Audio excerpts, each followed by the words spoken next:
Assalaamu calaykum. Dunidan ay ku noolnahay waxaa ka dhaca musiibooyin, dagaallo, faldameedyo iyo dilal qorsheysan. Haddaba waxaan halkan kula wadaagayaa xasuuqyadii ugu daraa ee caalamka ka dhaca.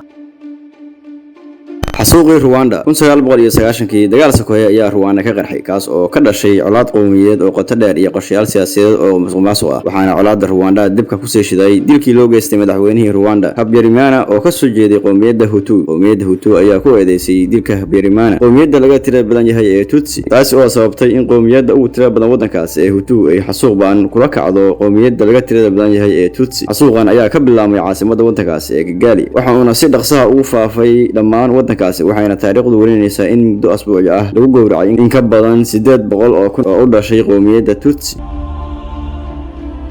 xasuuqii Armenia xilligii xukunkii adkaa ee Enver Pasha inta u dhaxaysa 1 ilaa 1.8 milyan oo qowmiyadda Armenia ah ay dadka kale ee aan Turkiga ahayn ayaa la xasuuqay la masaafuriyay ama gaajo lagu dilay xilligii boqortooyada Cusmaaniyiinta intii lagu guda jiray iyo waliba dhamaadkii dagaalkii Koowaad ee Adduunka. Turkigu waxay ku macneeyeen isku day lagu doonayay in laga takhaluso cid kasta oo xiriir la leh Ruushka. xasuuqaas baaxadda lahaa waxaa loo tixgeliyaa xasuuqii ugu ballaarnaa ee abaabulnaa ee qarnigii 20aad. Dowladda Turkiga ayaa ka soo horjeestay in dhacdadan loo aqoonsado xasuuq ama genocide.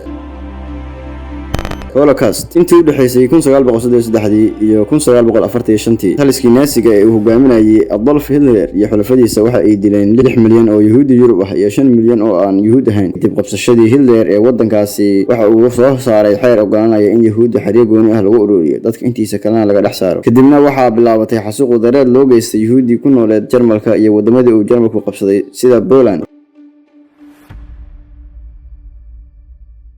Holodomor 1932 iyo 1933 malaayiin reer Ukraine ah ayaa lagu dilay macluul gacan ka sameysay taas oo soo unkay rejiimkii dowladda Soviyetka ee Joseph Stalin. Dhibanayaashii ugu horeeyay ee Holodomor waxay ahaayeen beeraleyda miyiga iyo tuulooyinka kuwaas oo ka koobnaa qiyaastii 80% dadka Ukraine 1930 inkastoo aysan suurtagal ahayn in la go'aamiyo tirada saxda ah ee dhibanayaasha xasuuqa Ukraine. Qiyaasta ugu badan ee aqoonyahanadu waxay u dhaxaysaa 3.5 milyan ilaa 7 milyan iyadoo qiyaasaha qaarkood intaas ka sare mareen.